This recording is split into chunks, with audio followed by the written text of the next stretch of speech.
Hey up guys, today we're going to be talking about Clayface.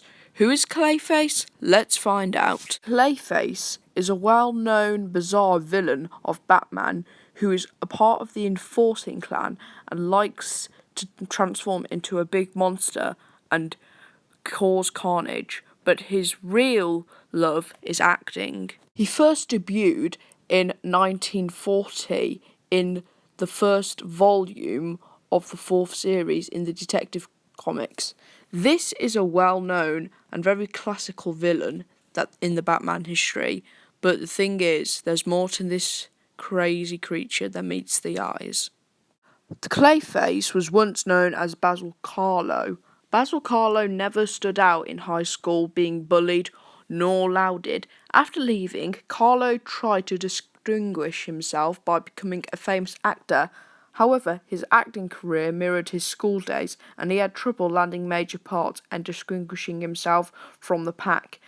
Desperate for work, he went to the Penguin, who represented him with a rare block of clay-like material excavated from a Navajo reservation decades ago. The clay attached itself to Carlo and instantly gave him an acting range he'd never dreamed of. He landed a starring role in the film called The Terror, and his movie career finally took off. Carlo was now handsome and charismatic, but he also had a nasty streak. His ignorance would often boil over into violence, and when his temper made him lash out at the director, he was fired from the job. To make matters worse, he began to forget his lines, preferring to improvise rather than go to trouble of memorizing his movie scripts.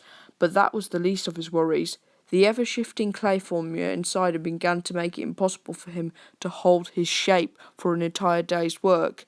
As his star fell in the motion picture business, Carlo began to repay the Penguin with his developing Clayface abilities, committing crimes for the villain for years until he finally grasped his own potential. Using his acting skills and newfound powers, Carlo found he could become anyone he wanted or form giant weapons out of his massive body.